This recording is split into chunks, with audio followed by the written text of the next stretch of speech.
of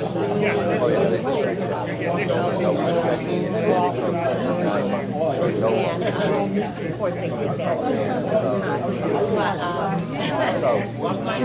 Series of the business.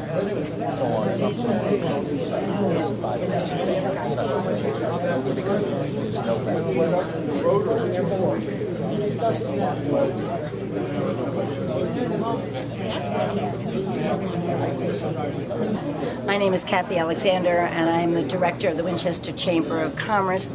We are pleased to host a candidates breakfast this morning for the opportunity for the business community to meet and greet the candidates. Mr. Doug Marmon here, representing the candidacy for the Board of Selectmen, in addition to our other members who have come to hear and to listen.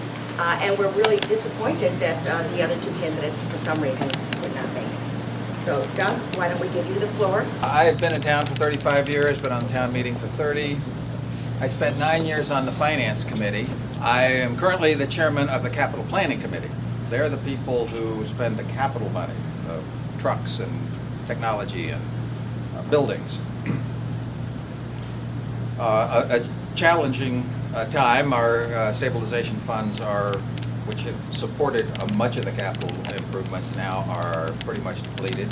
The debt service that we have for past projects now is eating up most of the funds. But I think we have enough to keep us afloat until some of those bonds get paid off. I don't expect we're going to get an override for capital in addition to the override for the general operating. And this year's capital plan included two far-reaching school building projects. The Vincent Owen School, which was its own project, its own debt exclusion override, and a feasibility study at the high school. We have to figure out what we're going to do. There's a bulge of students headed for the high school, and we have to have a plan for what to do. There are lots of ideas out there of, do we need to build a wing, or can we renovate in place? And heaven only knows what we do with the kids while we're making those changes. So a lot of questions that have to be answered. And the high school's big, it's certain to be expensive, so we also have to come together in some agreement on what we can afford and get an override for that. Now let me tell you a few of the things that, a few of my positions. The first one is, I think we do need this override that's coming up, this proposed operating override. Without it, we are going to cut some things that we don't want to cut. And the override's not going to go away. If it doesn't pass this year, it's going to come back next year, it's going to be bigger, and it's going to be more urgent.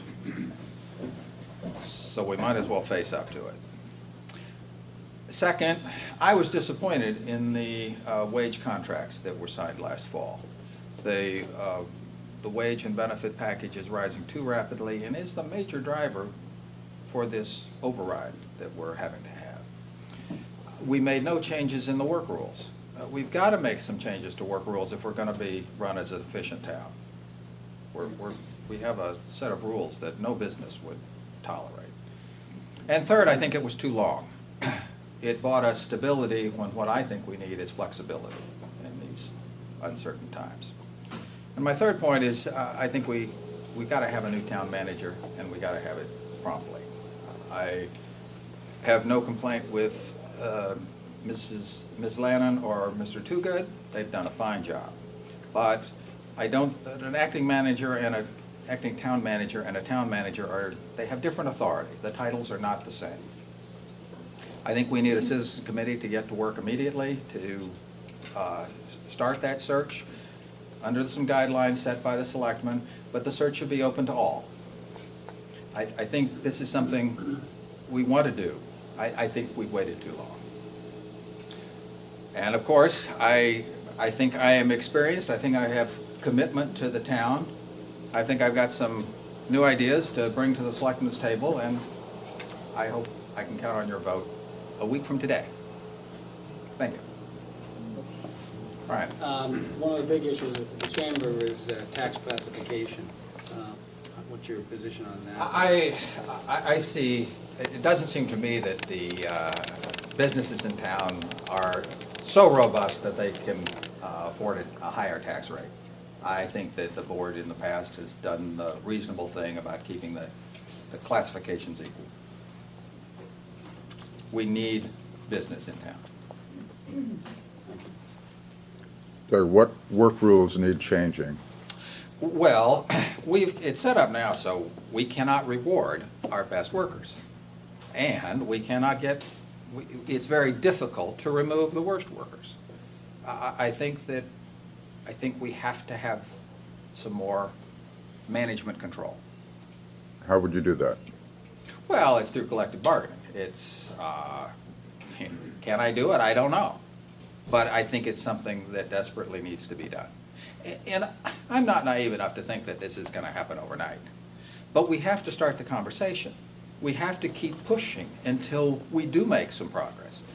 And I don't think that the last round of negotiations made it a priority. Not sure if you've seen the parking study and some of the discussion that's going on with parking, but any opinion on downtown Well, parking? I did attend the meeting that you had 3 or 4 weeks ago now. I think parking in town is a problem. We have to figure out some solutions. I think that the study came up with a bunch of good ideas. Parking meters have their own problems. So I think the conversation is good. I think that your subcommittee has come up with some good ideas. We don't want to make the solution worse than the problem. Aside from the parking issue, put that aside, what do you see as the major factor or influence on improving downtown business? What would you see as a driving force to that? Well, I guess I'm really here to ask you that question.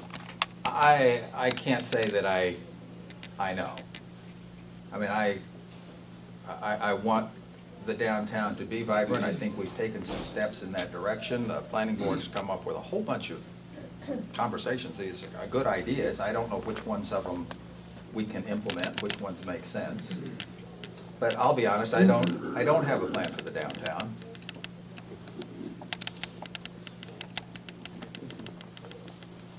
Give me some ideas. I'd like to take advantage of the fact that we have some of the other selectmen here, and actually, I'm voicing some questions that Chris Mulhern asked me to put forth. And one, does anybody in this room have any idea on the timetable for Wedgmere Station and the negotiations that are going on in terms of us taking over jurisdiction? Of Wedgmere, not the center Wedgmere. station. Wedgmere. I can talk to that. There are really two, I'll use the pun, there are two parallel tracks here that we're on. One is that with Senator Kennedy's help, Gene Batty, who's head of the Disabilities Access Commission, Wedgmere Station is the first station in the country that the Federal Department of Transportation is allowing to have what's called mini-highs. This is to have equal access, so you don't have to climb up on the train. The Federal Transportation's position has been, you can't put those in, you have to raise the entire platform or you do nothing at all. So that was a waiver we got, and this is without any town money. So that's a good thing. Bad thing is you can't get up to the platform. So we've gone back to the T, and the T's was very excited about this because there are stations, Auburndale, all these different stations that don't comply, and they'd like to get them to comply.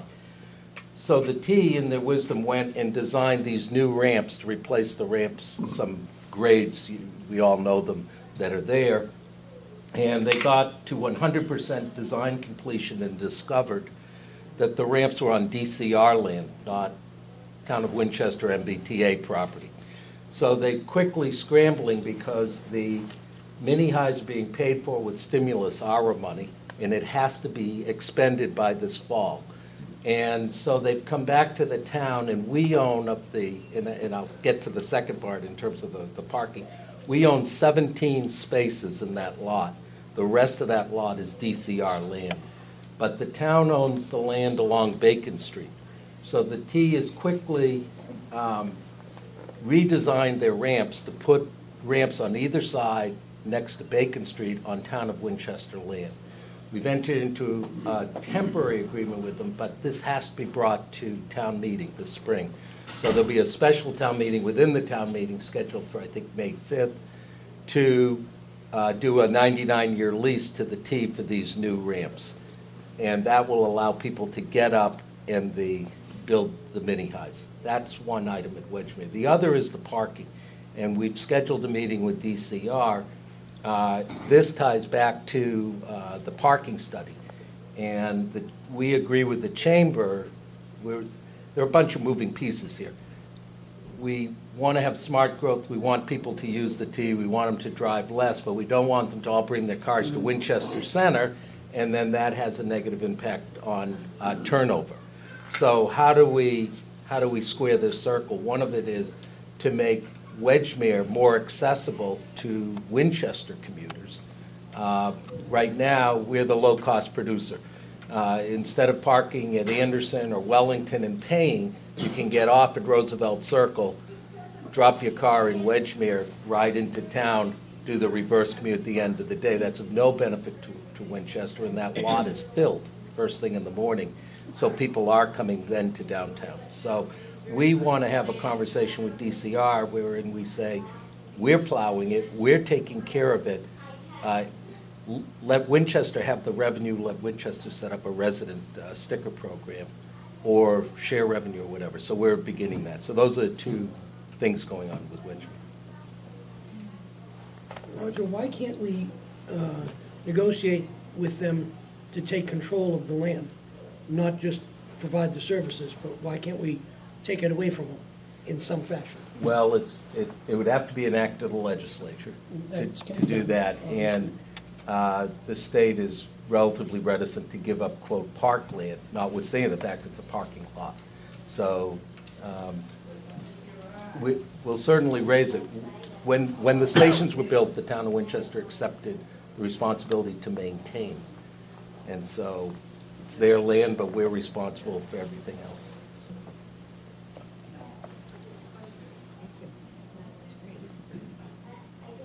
Anybody else? Well, maybe we can hear from Mary, if you want to just Yes. make a comment, introduce yourself, and talk a little bit about the plans. And if you could just reference two tangents, then Roger, you talked about the train station, update people about the general renovation of the downtown train station. And then Doug talked about, or the question, Jim, about sort of the vision for downtown. Maybe you could just outline what the planning board's been doing. We've had a series of conversations to study the downtown. We have a subcommittee, which includes the Board of Selectmen, working on the Town Center Initiative is what we call it. And there's several parts to that. There's the actual physical business part of the downtown, which would bring more housing and more retail to the town center to activate and enliven the town center, bring people to, spend money. A study was put forth by Behringer that identified, I think, Roger, correct me if I'm wrong, but I think it was $2.6 million were going out of the town every year to other communities being spent and not being spent in Winchester. These are people living in town who are taking their dollars to Lexington and Arlington because the opportunities aren't here in town. So the question with the planning board and the Board of Selectmen is, how do we change that? So we started looking at some concept, I'll call them designs, but they're really just big ideas of where housing might go in the town, how it will relate to the new train station, because at the same time, we joke and call it the perfect storm, the train station became so badly damaged that we needed to repair it, and Representative Lewis stepped in to help us get that ball rolling. And as a result, we're going to get a new train station, which will be somewhere around $15 million. As part of that opportunity in looking at the ramps, we realized there was a real lack of continuity between one side of the town and the other, which was separated by what we call the Great Wall, the Wall of China, which everyone knows is the viaduct. And we asked, can we connect the downtown business area back to the common so that we have a very lively area? So right now, with the help of the MBTA, we're looking at bringing an opening in the downtown viaduct wall to connect Thompson Street to the Common.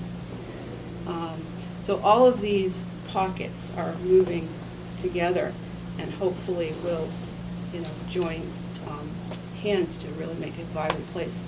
The last part of this is we applied for a grant through the Mass Smart Growth Alliance, which is a collaboration of professionals in all aspects of the design world, from environmental to housing to transportation. And we were one of 5 out of, I think, 33 communities that applied. Winchester was selected. And right now we're working with the Board of Selectmen and working with all the other groups in town to make another working group to manage that grant, which is for services in kind. And it's for the amount, could be for the amount of $200,000. It's a very important piece. And I think, like you spoke about that on Sunday. I don't know if you want to say any more about that. It's great that we have this Smart Growth Alliance. But it's mostly efforts that go to the things the planning board has been pushing so that you can get it done. You're not going to get much money with the way the budget's put together, so getting this is a real opportunity to keep these plans moving. You didn't answer the question, Mary. Why do you want to keep doing this? Well, I live in the downtown, and I also am very interested in urban planning and having a walkable, livable community. And I know the budget restraints in the town, and I thought I could just pick up my pencil and jump in and help out. It's very exciting to do that. Do we have any more questions for our candidates? Can I just ask, what is the timeline for hiring a new town manager? Infinite. It's not been established. I don't. I think after the election and after town meeting is probably the realistic time. Part of the delay has been budgetary. And I'm happy that it preceded me, but there was not a good contract with the prior town manager.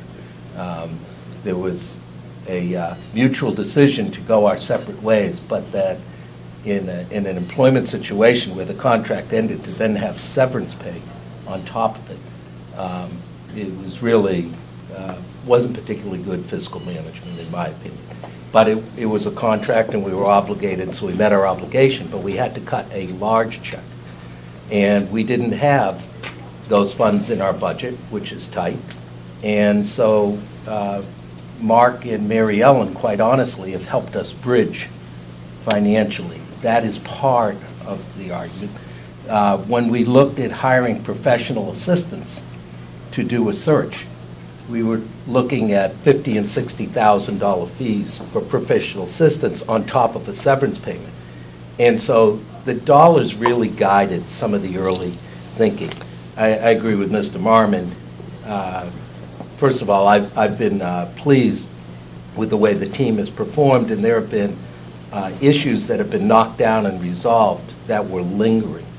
I have a difference of opinion on the labor with Mr. Marmon, but that he'll be at the table, or somebody else will be at the table, and that'll be joined again. But we've had 2 recent dismissals for performance within the town, and that was from the town manager's office. So I've been pleased with tackling things, but you do need, I think Mr. Marmon's right, you do need somebody who has the title, has the authority. That's the person at the apex of the organization chart. We need to get on with that. But there have been other reasons, and there's always something, whether it's a fall town meeting or a spring town meeting or an override vote for DO or whatever. It's like, you know what, let's deal with this, and then we'll deal with that. I think that's ripe and ready to be taken on. Well, I have to say.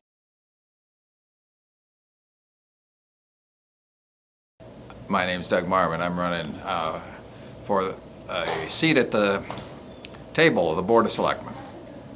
I have been a consultant to the software industry serving investment managers. I have a lot of experience in town government. I've been on the Finance Committee for 9 years. I'm presently the chairman of the Capital Planning Committee.